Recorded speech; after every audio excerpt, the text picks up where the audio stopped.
the first thing I'm going to say, I'm not going to go much into what the state argued, because we know the state argued many things. The first statement that you have to read is, it looks like this, it's about the third or fourth or fifth thing in your file.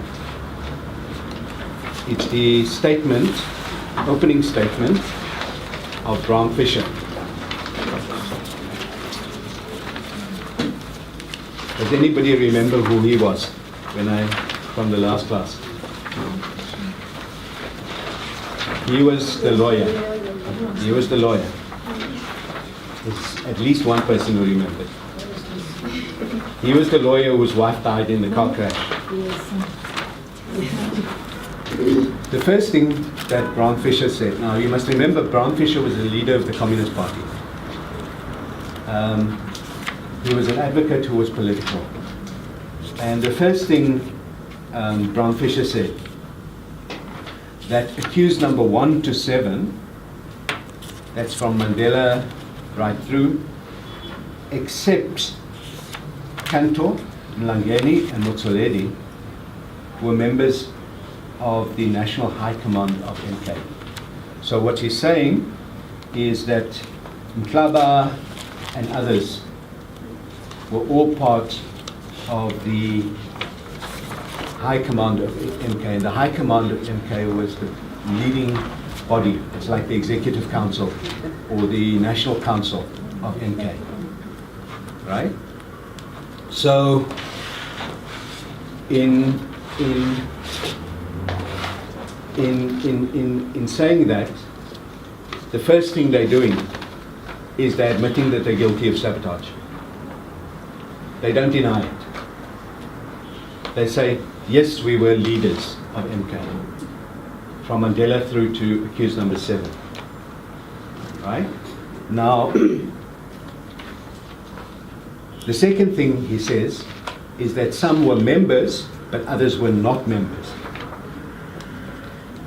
He says the defense will show the accused Goldberg, Kathrada and Bernstein were not members of the High Command, right? Or members of MK at all. Now, Ahmed Kathrada and I think Rusty Bernstein were not members of MK at all. So it's important to remember that they stood together. They said we weren't members of MK, 2 of them, but they stood together with the others who were members of MK. They didn't say we don't want to be charged. We don't want to be convicted. They stood together with them. The second question that Bram Fischer said is to say that what the state argued is that MK was the military wing of the ANC and it was just part of the ANC. And what MK had done was not to be part of the ANC. And he said they were going to explain why it wasn't part of the ANC. So it supported the ANC. And it supported the ANC's political demands. But they had 2 different leadership structures. Right? Neliswa will remember that, to give you an example, in TAC, we had TAC, and then we had the TAC treatment program. And that had a separate board. Right? The TAC treatment program treated people with HIV, so raised money to treat people. But we didn't make that part of TAC, because TAC itself should not make decisions about giving medicines to its members, and who should get and who shouldn't get. And so, but the 2 work together. They shared the same office. Some leaders were on it, on both. So Mandela was a leader of the ANC, but he was also a leader of MK, right? But the ANC met separately, MK met separately. But if you read it, you will later, as we go through Mandela's speech, we'll make sure that it becomes clear what they meant by that. Then it was what Bram Fischer mentioned is equal education members will be familiar with this. The government always said the ANC was the tool of the Communist Party. Right? The ANC was the tool of the Communist Party. And that the Communist Party, they mostly argued this in the press, were white communists, were misleading black people. Now, where have you heard that argument before? Angie Motsecha. And Elisa will remember it from TAC. Mantu and Becky saying that it's white people behind TAC. Right? So, the apartheid state made that argument. And what Madiba and Mandela said, what Bram Fischer said, is they were going to explain why there were two separate organizations. And the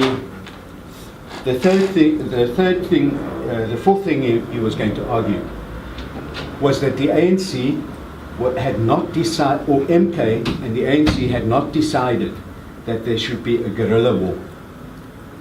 It had decided that there should be sabotage, but not a guerrilla war.